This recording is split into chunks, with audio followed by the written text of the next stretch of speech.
반갑습니다. 이상욱입니다. 실수를 해도 배우지 못하는 우리들. 실수에서도 배워야 한다는 그런 말로는 사실 뭔가 채워지지 않는 어떤 느낌적인 느낌이 있죠.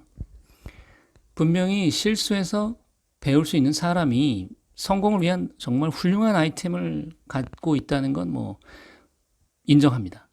예, 그거는 분명히 맞는 말입니다. 그런데 실수를 적게 할 수 있는 방법도 알아야 하지 않을까요? 특히나 수험생들, 공부하는 친구들이 문제를 풀거나 할 때 자주 하는 말, 겪어봤으면 다 아시죠? 그렇죠. 그놈의 실수. 실수든 실패든 그걸 줄이는 방법이 있다니 한번 찾아봐야 될 것 같습니다. 일단 결론적으로 그 방법 중에 하나가 바로 명상이랍니다. 이것은 마음 챙김과도 깊은 연관이 있습니다. 명상이라는 말을 꺼내면 선입견을 갖는 분들이 종종 있습니다. 이제부터 말씀드리고자 하는 내용은 특정 단체 등의 어떤 방식을 뭐 선호한다든지 아니면 제가 더 관심이 있어서 말씀드리는 게 아닙니다. 제가 생각하는 명상은 획일화된 방식, 특히 가부좌를 하고 앉아서 하는 방식의 것을 의미하지 않습니다. 더불어서 이미 수년 전부터 과학적 접근에 의해서 밝혀졌거나 심리학적인 마음 챙김의 하나의 형태로서의 명상을 의미하고, 여기서 과학적으로 검증된 내용이라는 것은 SCI급 논문 또는 그에 준하는 논문이나 전문가들이 집필한 책이 있어서 인용할 수 있는 그 수준의 것임을 밝힙니다. 물론 가부좌 형태도 명상의 하나이죠. 심지어 Translational Psychiatry 2016년도에 보면 내용에 보면은 달리기도 명상의 완벽한 형태라고 말하고 있습니다. 순례길을 걸어보신 분들은 아실 겁니다. 매일 조깅을 하시는 분들도 아실 거고요. 또한 기도를 하는 것도 매우 높은 수준의 명상의 모습으로 나타나곤 합니다. 요가와 같은 절제된 동작으로 자신을 조절하는 것도 명상이고, 독서도 훌륭한 명상의 하나이죠. 업무에서 잠시 벗어나서 호흡을 가다듬고 있는 회사원도 명상을 하고 있는 중일 수 있습니다. 집중이나 몰입도 명상의 형태고, 심지어 목 운동으로 명상을 하는 방법도 소개되고 있습니다.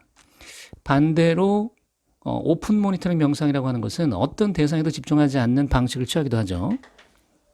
보통 명상은 그리 길지 않은 시간에 할 수 있습니다. 오히려 오래 하라고 하면 못할 거야 아마. 대체로 한 20분 정도의 명상으로도 실수를 줄이는 데 도움이 된다는 연구 결과. 자, 이게 이제 언급한 것들 중에서 오픈 모니터링 유형, 이게 뇌 활동을 변경해서 오륜식을 더 잘하게 만든다는 연구 결과가 되는데, 브레인 사이언스 저널의 2019년도에 나온 내용을 참고하시면 됩니다. 오픈 모니터링 스타일 명상은 그 순간 떠오르는 생각이나 감각에 주의를 기울이는 것이 포함된다고 하는데, 근데 이제 논문의 제일 저자인 제프린이 말한 바에 의하면 요게 이제 목표가 뭐냐면 조용히 앉아가지고 마음이 움직이는 곳에 세심한 주의를 기울이는 방식을 취한다라고 얘기를 해요. 자, 어쨌든 이 명상을 하면 뇌 활동이 달라지는데, 특히 이걸 뇌파를 측정해서 결과를 얻었는데, EEG라 그래서 뇌파 검사법을 측정해서 이 정밀한 실험을 한 거예요. 아무튼 우리 뇌에 오류가 발생할 때 스스로 그 오류를 감지하는 기능이 있는데, 그거를 뇌파로 감지해서 이게 잘 되고 있는지 아닌지를, 변화가 있는지 없는지를 찾았다는 거예요. 지금 과학이 그 수준까지 왔다는 거죠. 잘 이해가 안 가시면은 그냥 과학이 뭔가 냈구나, 이 정도로 생각해도 됩니다.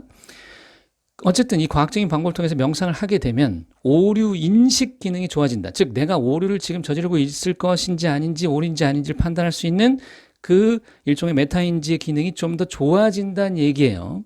그 점은 잊지 마시고,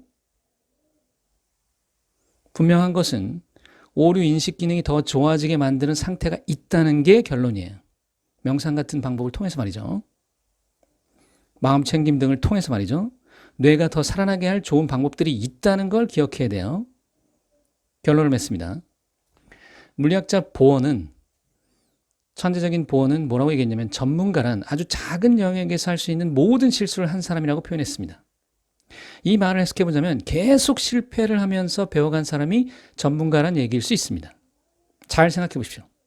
한 번 실수를 한 후에 포기를 했다면 모든 실수를 경험할 수 없었겠죠. 천재든 전문가든 달인이든 똑똑한 사람이든 모두 계속 실패하면서도 계속 도전한 끈기가 있는 사람이라는 얘기입니다. 또한 역설적으로 더 빨리 배운 사람일 수도 있겠죠. 그런데 그렇게 하기 위해선 내가 실패를 거듭하지만 성장할 수 있다는 마음가짐이 있어야 되고 다시 실패하지 않도록 적극적으로 배워야 한다는 것. 하나 더 덧붙이자면 같은 실수를 반복하지 않게 만드는 뇌의 오류 인지 기능이 잘 활성화되어 있는 게 중요하다는 사실입니다. 그걸 도와주는 방법 중에 하나가 명상일 수도 있다는 걸 얘기하는 것이죠. 오늘 얘기는 여기까지입니다. 여러분, 감사합니다.